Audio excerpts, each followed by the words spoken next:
The Grand Circuit rolls into the Windy City on this week's edition of Ion Harness Racing Weekend Preview. I'm TJ Burkett filling in for Paul Ramlow. Chicago's Balmoral Park Racetrack plays host to eight divisions of the American National Stakes, plus 3 consolations. In the $203,000 three-year-old Colt Trot, Father Patrick, who's number 2 in the Hambletonian Breeders' Crown Standardbred poll, looks to bounce back after a narrow loss to stablemate Nuncio in last Sunday's Kentucky Futurity. With Nuncio going on to the Yonkers Trot, Father Patrick should face a much softer field here and should roll down the Balmoral Park racetrack stretch a winner. This might be the only gimme on the race card, however, as the other divisions look to be contentious. In the $227,000 three-year-old Colt Pace, trainer Ron Burke sends out 4 starters, including Little Brown Jug winner Limelight Beach, who also won a Bluegrass Stakes division in the first weekend of the Lexington card. Next to him in post 9 is J.K. End of an Era, who held off a late charge from Winds of Change in Some Size, Some Style to win a Tattersall's Pace division last weekend in 149-1. Both of those horses will take him on in race 11 on Saturday.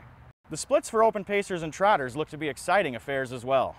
Alaraj Pace winner State Treasurer comes into the $179,000 open pace as the only horse to start Saturday off a victory. He'll face another 4-horse Burt contingent in Foiled Again, Better's Edge, Clear Vision, and Ultimate Beach Boy in the 9th 12th race. Watch out for local star Al's Hammered from the Rail, who has already won 14 starts this year, most of them at Balmoral. In the $166,300 open trot, Giant Killer Creatine leads a great field of 8 in the 9th race.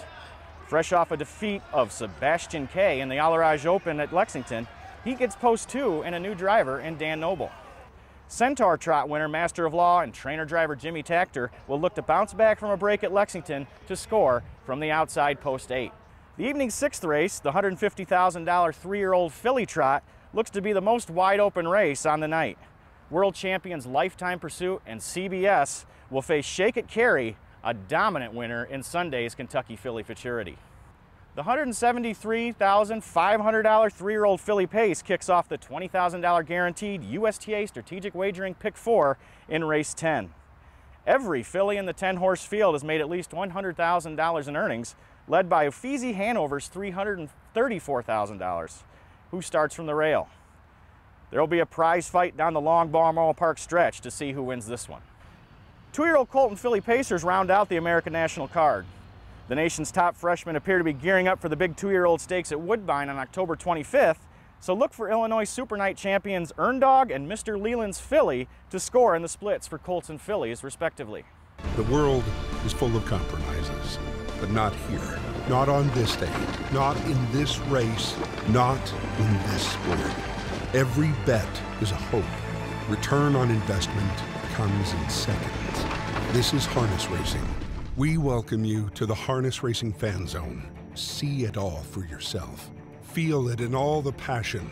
Share that experience with others. The Harness Racing Fan Zone puts you in the driver's seat. This week, Paul's Paddock's Picks becomes TJ's grandstand guesses because so many of the races are so contentious. In the 9th 11th race, the 3-year-old Colt Pace, I'll take Winds of Change and driver Tim Tetrick to pick up the pieces down that long Balmoral Park homestretch.